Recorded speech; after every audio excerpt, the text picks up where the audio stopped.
Board member Libunao cries foul over article on missing San Fabian fund. Lingayen Airport bets big on extended runway. And GBG Dagupan gears up for the Philippine Transit App Challenge.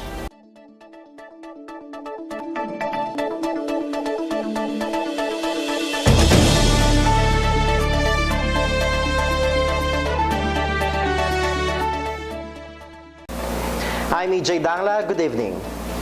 Reacting to a banner story by a local newspaper about the missing 2.3 million peso fund in San Fabian, 4th District Board member Mohamito Libunao expressed his dismay during his privileged speech at the second regular session of the 8th Sangguniang Panlalawigan. According to the article printed in Northwest Sun, the newly installed San Fabian Mayor Constante Agbayani questioned where the 2.3 million peso revenue from the Philippine Tourism Authority Resort had gone to. He explained further that there were no financial statements coming from the previous administration of Irene Libunao, wife of the board member. An investigation by the Commission on Audit, or COA, is now ongoing. To answer the issue, he presented to the Sanggunian the cash flow of his wife's administration. This is the statement of cash flow. From the cash flow of 2,549,651 and 15 centavos, that is the income from operators. Suppliers and creditors were paid 1,813,011 pesos and 12 centavos. Employees were paid 788,937 pesos. The total cash outflow, actual cash outflow in January to June 30 was 2,601,948.12 centavos. The cash inflow from sale of goods and services was less than the actual expenses. Therefore, 52,296,000, which is the negative cash generation, came from the beginning cash balance. Libunao said he consulted with his lawyer whether they could file a libel case against the writer of the article, Pastor James Garabilis. The provincial government of Pangasinan, led by Governor Amado T. Espino Jr., will tail the development of runway expansion of the Lingayen Airport located Barangay Libsong East, Lingayen. To accommodate commercial flights, it will increase to around 1.63 kilometers from the existing 1.17 kilometer runway. And with its completion, flights from Manila going to or from Hong Kong, Taipei, and other places can drop by here and pick up or bring down passengers.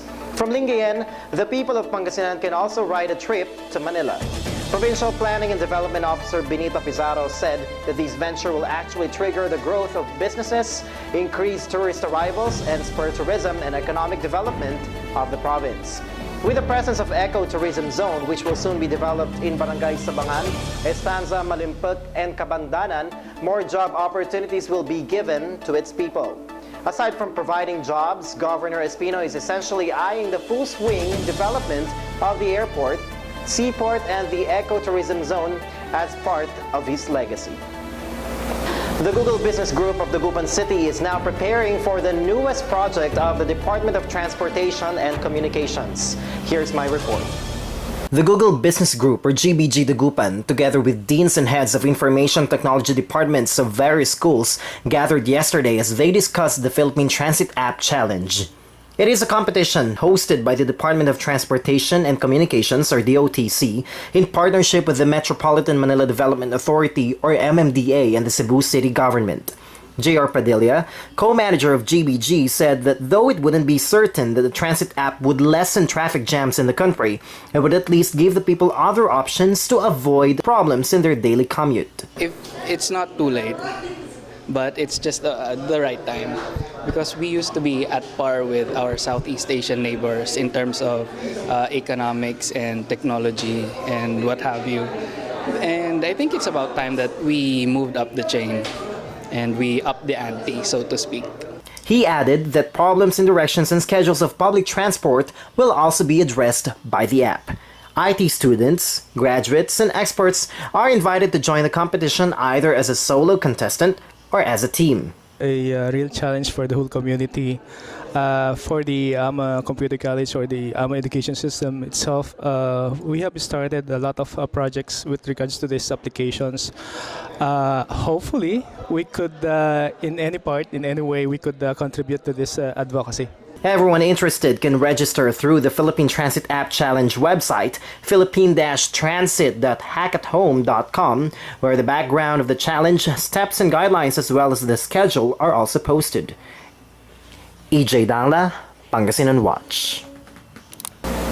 Board member Alfonso Bince, proponent of the redistricting of Pangasinan into 8 legislative districts, explained to the media the advantages of the proposal should it push through. He said that having many congressional districts would mean more Priority Development Allotment Fund or PDAF for each congressman, from which the province would also benefit. And the funds will come from national government. Walang appropriation from the provincial government. Ang little difficulty rito is yung mga congressmen who will file the bill kung anong bayan ang gusto nilang ma-retain doon sa present congressional seat nila dahil siguradong mababawasan. So sigurado na mamimili sila ng bayan na will remain with their congressional district. Pero meron din qualification. The territories must be compact and adjacent to each other. A meteor shower is set to happen before July ends. Mayan Garcia reports. A meteor shower will light up the night sky before this month ends. That is according to the Philippine Atmospheric, Geophysical and Astronomical Services Administration or PAGASA. The said spectacular view in the sky, which is called Aquarids meteor that comes from the constellation of Aquarius, will happen from July 28 to 31 at 11 p.m. until dawn. This is because of the famous summer triangle of the stars Vega, Deneb, and Altair of the constellation Lyra, Aquila, and Cygnus being well placed in the eastern horizon. The activity will produce 15 meteors per hour under good sky conditions. Pag-asa Dagupan Chief Meteorological Officer Gregorio de Vera II said, however, that it is hard for them to forecast whether people will be having a clear view of the shower here in Pangasinan since it is the rainy season. De Vera added meteor showers will happen again in August. Ito po nangyari po buwan, kaya lang ibang constellation. Kaya tinawag na Aquarius galing nga sa Aquarius constellation. Bata ang maganda rito yung susunod na buwan, yung Perseids, mas maganda kasi mas madami yun. When asked if this event indicates something, De Vera had this to say. Wala po. Ito lang po isa. Isa lang po itong magandang tanawin sa kalawakan. Wala po itong masamang indikasyon na nangyayari sakuna, wala po. Mayan Garcia, Pangasinan Watch. Fans of the musical television series Glee were shocked over the death of Cory Monteith, which, according to rumors, was caused by a drug overdose. Louis de la Vega reports. Glee fans all over the world are in mourning over the heartbreaking news that 31-year-old star Cory Monteith has died. The actor shot to stardom in 2009 as Chuck turned enthusiastic Glee Club singer Finn Hudson on Fox musical comedy television series. Shortly midday of Saturday, the Vancouver Police Department received a call from the BC Ambulance Service regarding a sudden death in a room on the 21st floor of the Fairmont Pacific Rim Hotel at Canada Place in downtown Vancouver. Police attended the room within minutes of the call, and paramedics advised the man in the room was clearly deceased. Coroner staff did attend the scene.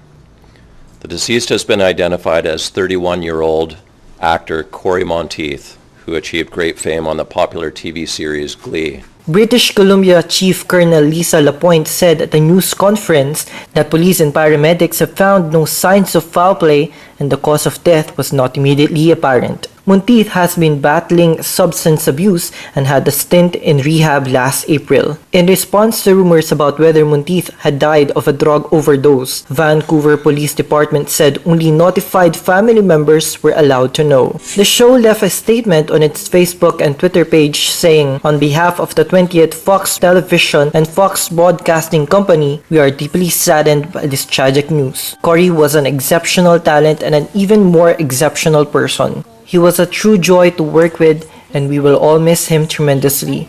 Our thoughts and prayers are with his family and loved ones." Vancouver's acting police chief Doug Leppard said that an autopsy was set today. Luis de la Vega, Pangasinan Watch. 2 persons died in 2 separate accidents here in the province. Mayan Garcia reports. A driver died on the spot after his jeepney hit a 10-wheeler truck in Pusurubio, Pangasinan. He was identified as Danilo Aison, 54 years old. The driver of the truck, who was identified as Casimiro Paliora, and the porter Julius Senya were both wounded. The incident happened while the victims were driving along the highway of Barangay Alipangpang of the said municipality. Meanwhile, another road accident caused the death of a young man in Urdaneta City. The fatality was identified as Aljon Lacag, a resident of San Vicente, Urdaneta City. According to the investigation, Lacag was traveling along the highway of Urdaneta City on board his motorcycle when a van suddenly overtook a car and hit him.